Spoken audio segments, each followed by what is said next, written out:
South का एक hero जिसकी लगभग 35 हिट फिल्में होती हैं। एक ऐसा हीरो जिसको 9 बार बेस्ट एक्टर का अवार्ड दिया जा चुका हो। हालांकि वो शादीशुदा होता है, उसका एक अपना बेटा भी होता है, लेकिन उसको एक और लड़की से प्यार हो जाता है।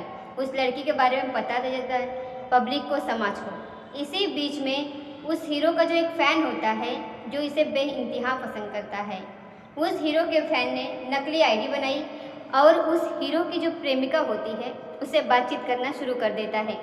हालांकि प्रेमिका बात नहीं करती थी, लेकिन फ़ैन उसको लगातार मैसेज भेजता था और 304 मैसेज के आसपास उसने भेजा।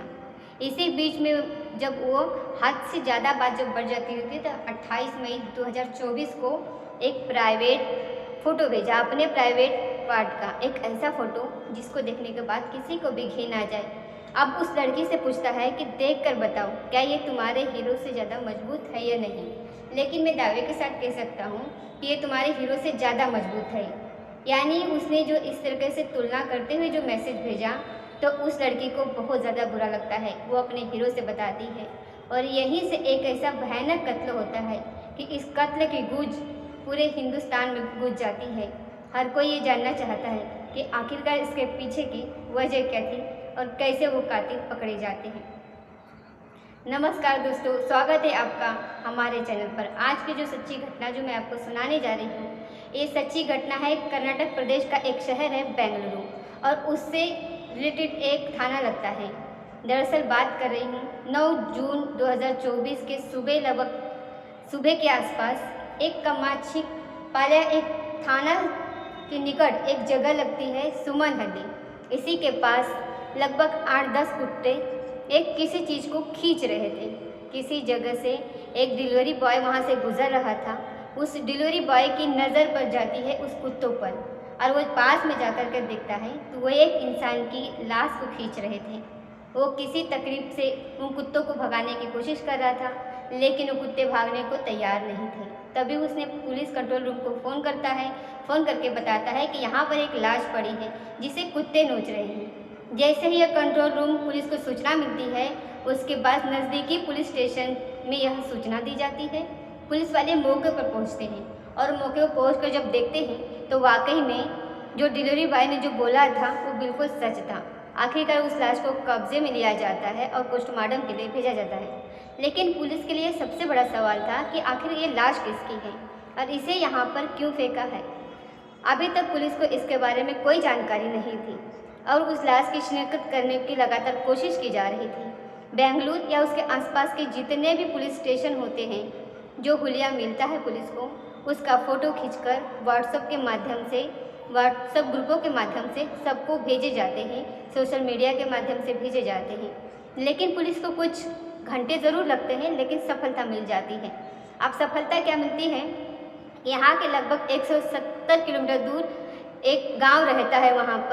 वहाँ पर एक लड़का था, 8 जून 2024 से घर से लापता था और उसके घर वाले उसे लेकर बड़े परेशान थे।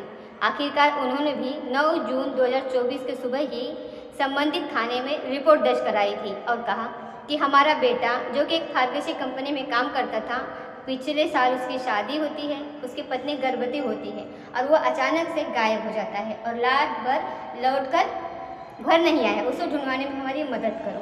अब पुलिस वाले जो वहाँ पर रहती है, पुलिस स्टेशन वाले वहाँ पे जो होते हैं, इस महिला को अपने पास बुलाते हैं और कहते हैं कि एक लाश मिली है, आप देखकर बताइए कि ऐसा तो नहीं है कि ये लाश आपके बेटे की हो। जैसे ये बात पता चली जाती है तो वो महिला वहाँ पहुँचती है और अपने बेटे के जो कपड़े होते हैं, कपड़े के आधार पर उस लाश को पहचान लेती है। उधर इसका फिर पोस्टमार्टम की रिपोर्ट आती है। पोस्टमार्टम में रिपोर्ट आने के बाद हर किसी की आंखें खुली की खुली रह जाती हैं। खासकर पुलिस वाले परेशान हो जाते हैं कि जिस व्यक्ति की किसी से दुश्मनी नहीं है, सामान्य से वो काम करता है, आखिरकार कोई उसे इतनी बुरी तरीके से क्यों मारेगा।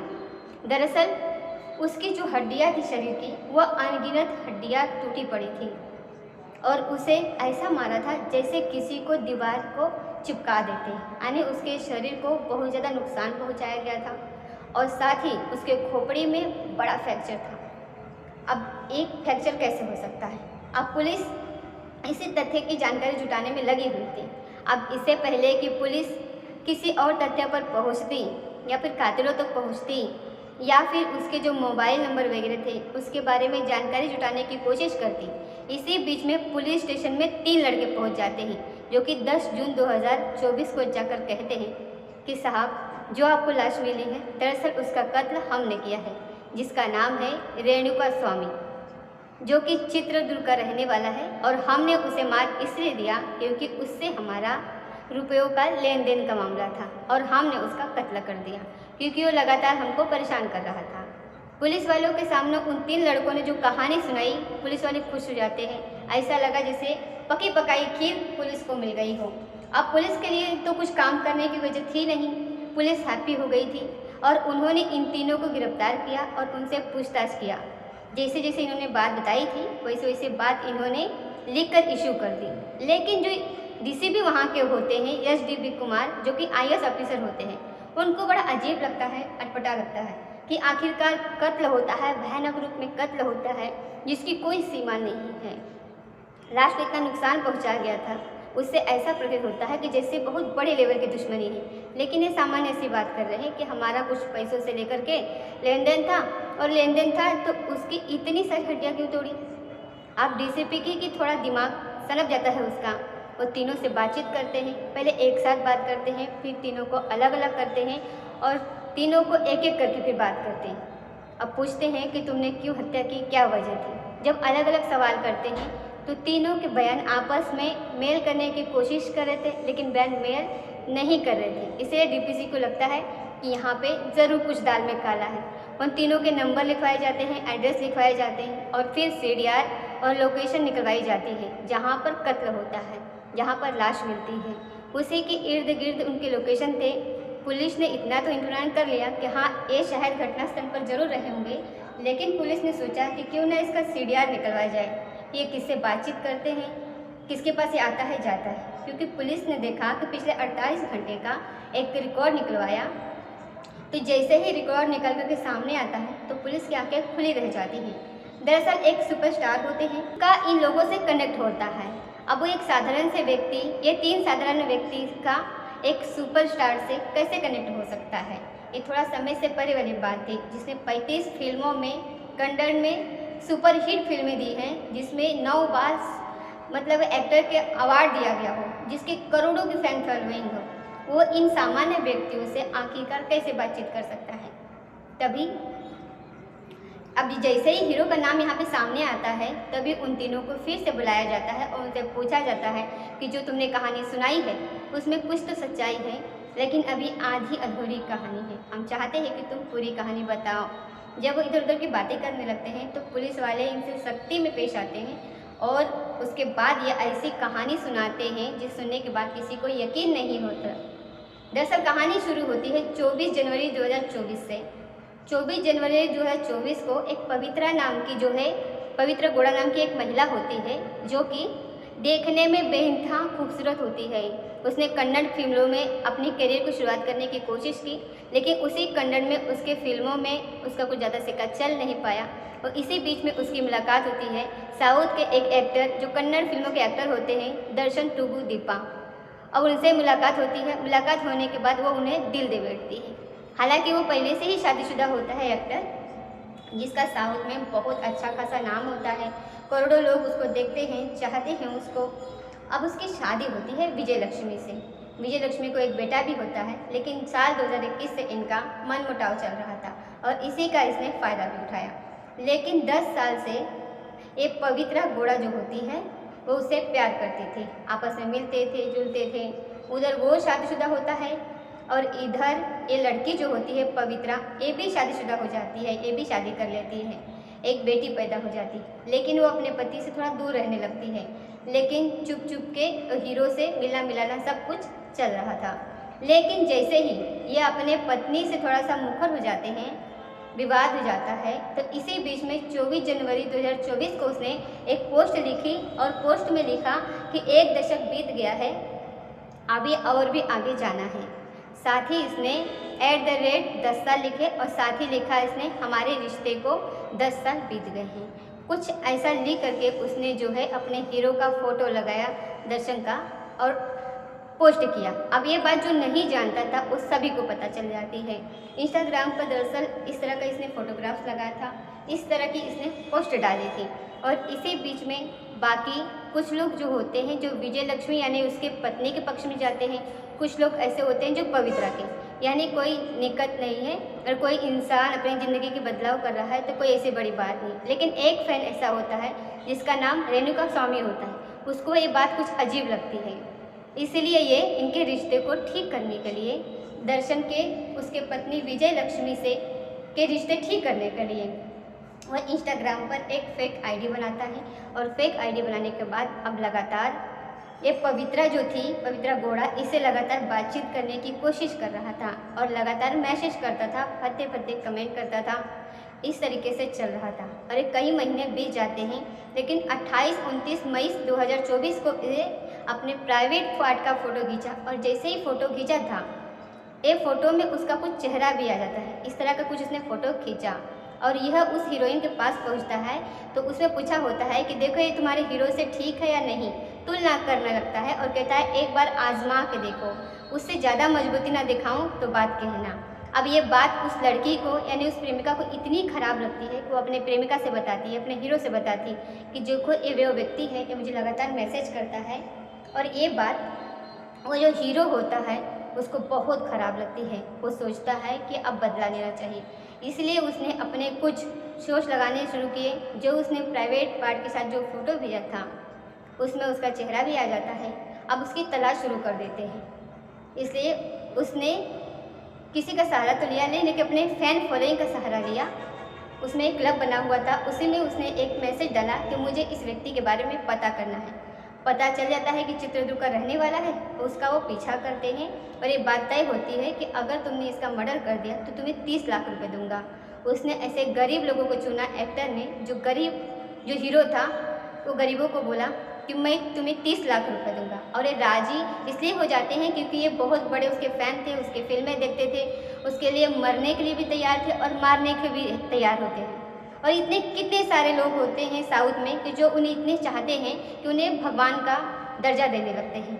आखिरकार ये तैयार हो जाते हैं और इसके लिए बाकायदा 8 जून 2024 को जो फार्मेसी कंपनी में अपनी नौकरी करने के लिए गया था ये लड़का, इसी बीच में मौका पाकर कहते हैं कि तुम्हें अपने हीरो से मिलना है। और जैसे ही बात आती है दर्शन से मिलने की तो रेणुका स्वामी इतना खुश हो जाता है कि हाँ ठीक है मिलना है। उसका अपहरण करने के बाद एक बेंगलोर की एक जगह होती है, वहाँ पर उसको लेकर जाती हैं। वहाँ पर एक शेड होता है। दरअसल ये जो जगह होती है वहाँ पर एक हीरो होता है, उसी के परिवार में से किसी की वो जगह होती है। वहाँ पे दूर दूर तक किसी का आना जाना था नहीं। इसी बीच में जो 3-4 लोग होते हैं उस लड़के को लगातार पीट रहे थे। अब ये दर्शन अपने हीरोइन यानी कि अपनी जो प्रेमिका होती है पवित्रा, उसके साथ मौके पर पहुंच जाते हैं। और जैसे ही उस लड़के को अपने आँखों के सामने देखती है, बेल्ट निकालकर उसे पूरी तरह से पीटना शुरू कर देता है। शुरुआत में जो लड़के पीट रहे थे उस हीरो को यानी उस लड़के को लग रहा था फैन को कि हीरो आ गया है मुझे बचाने के लिए, जिसे मैं बहुत ज़्यादा प्यार करता हूँ। लेकिन उसे पता नहीं था कि ये जो पीट रहे हैं उस हीरो की वजह से तो पीट रहे हैं। उसने बेल्ट निकाली और बेल्ट निकालकर पीटना शुरू कर दिया। उसे खूब जब तक पीटता रहा तब तक उसका मन नहीं भरा। फिर वहाँ से निकलता है और निकलते निकलते कहता है कि इसे ख़त्म करो और आगे बढ़ो।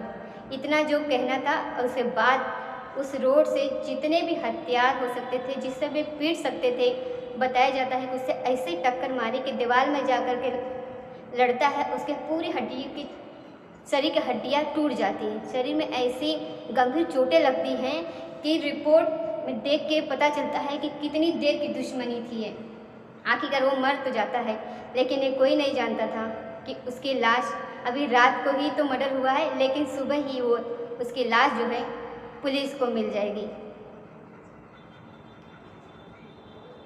उसे कुत्ते नोच रहे थे, खींच रहे थे। तभी डिलीवरी बॉय वहाँ से नज़र पड़ जाती है और वहाँ से लेकर जाते हैं। तो फिर ये केस का खुलासा हो जाता है और एक हीरो की इसमें भूमिका है जो सामने आती है, जो साइड फिल्मों का हीरो है। लेकिन डीसीबीबी ने इस बीच में ईमानदारी का परिचय दिया। ऐसा बताते हैं कि उसे बहुत बड़े ऑफर मिल रहे थे। जो कर्नाटक के बड़े बड़े मंत्री संतरी होते हैं वो भी उस हीरो को बचाने की पूरी कोशिश करते हैं। हद तो तब हो जाती है कि जिस डॉक्टर ने इसका पोस्टमार्टम किया था मरने वाले का, उससे कहा गया था कि इसमें सिर्फ एक सामान्य मौत दिखा दो तो हम आपको 1 करोड़ रुपए की रकम देंगे। आखिरकार क्योंकि इसमें डीसीपी पूरे ईमानदारी से लगा पड़ा था और इसमें कई अधिकारी और थे जो इसका समर्थन कर रहे थे। आखिरकार इतने बड़े हीरो को उन्होंने जेल भेजने में कोई संकोच नहीं किया। हालांकि बहुत बड़े बड़े लोगों ने उसे बचाने की कोशिश की, इसीलिए उस आईपीएस ऑफिसर की ईमानदारी की हर जगह तारीफ हो रही है। आगे भविष्य में क्या होगा ये तो पता नहीं, लेकिन पुलिस में लगभग 15-16 लोगों को गिरफ्तार किया है जिन जिनकी भूमिका पाई जाती है। एक साउथ का और कॉमेडियन है जो बताते हैं कि जब इस घटनाक्रम को अंजाम दिया गया था उससे कुछ ही देर पहले एक पार्टी दी गई थी और पार्टी होने के बाद वहां तक पहुंचे थे। बाद में उन्होंने अपने कपड़े बदले, उसका फोन वगैरह जो उसका ब्लड जो निकला था, लेकिन डीसीपी की वजह से डीसीपी ने जिस तरीके से जांच पड़ताल की और हीरो को जो है सलाखों के पीछे पहुंचा दिया है। अब इसमें जो है 2 हिस्से में लोग बढ़ चुके हैं। एक लोग वो हैं जो पवित्रा को दोषी मान रहे हैं और एक लोग वो है जो इसमें हीरो को भी दोषी मान रहे हैं और बड़ी संख्या में थाने पर पहुंचकर हंगामा होता है। पुलिस उन लोगों को किसी तरीके से शांत करती है। लोगों का आगे पता नहीं क्या रिएक्शन हो सकता है, लेकिन फिलहाल जो हीरो है उसके साथ उसकी जो प्रेमिका है, कई लोग हैं उनकी सलाखों के पीछे। अब उनका भविष्य अंधकार में होगा या फिर बच के निकल जाएंगे कानूनी दांवपेच में, ये तो भविष्य के गर्भ में छुपा है। लेकिन जो हुआ है वो वाकई में भयानक हुआ है। तो चलिए मिलते हैं अगले वीडियो में एक नई कहानी के साथ। तब तक के लिए